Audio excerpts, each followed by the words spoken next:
about that deadly attack, that terror attack that happened in New Orleans overnight that has now killed 15 people, injuring dozens more, including 2 police officers who were shot in a firefight with the suspect who was killed by police officers. And we will bring you that just as soon as we can. But we want to go and have a deeper dive now into one of the more pressing questions about this deadly attack that happened about 14 hours ago. Why were the protective barriers that are usually in place on Bourbon Street not operational during this busy time, during these New Year's festivities? The city says they'd been removed for repairs, but did that allow the suspect to access Bourbon Street to make his deadly drive?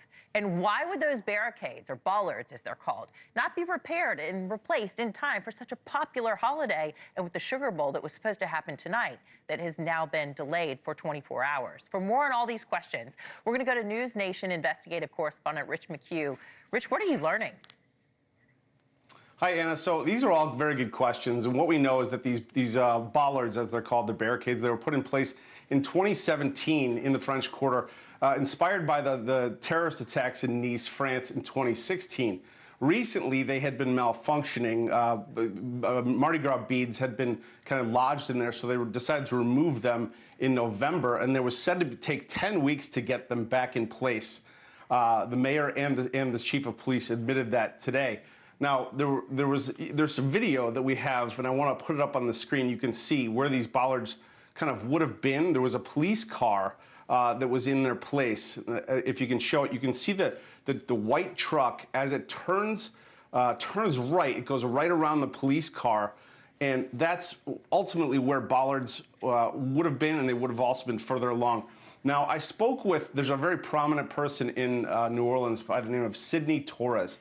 He's the president of IV Waste and also one of the founders of the French Quarter Task Force. He was prominent behind getting these bollards in place. I spent some time with him years ago in the New Orleans PD down there.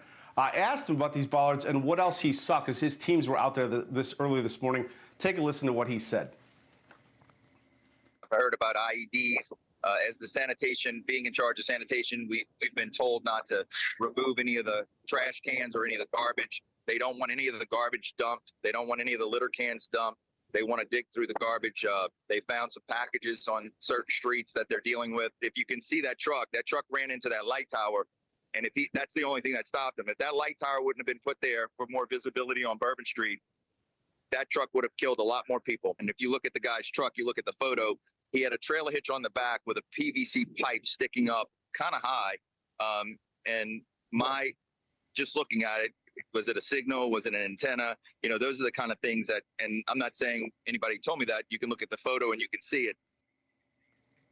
Now, while the bollards might not have been in place, that New Orleans Police Department vehicle was in place, as he just said, causing a lot less carnage. And now that we know that the FBI is saying that this man not acted alone or did not act alone, Sidney Torres is telling me that whole area is being treated as a crime scene. They're looking for more IEDs even at this time. Anna? Yeah, and of course we're thinking about all of those people who have lost their lives, 15 that were killed and dozens more injured. And of course that death toll could go up even more. Rich McHugh, thank you so much for that update. Appreciate you keeping on this one for us. Thanks so much for watching. Go to joinnn.com to find NewsNation on your television provider. And don't forget to click the red subscribe button below to get more of NewsNation's fact-driven, unbiased coverage.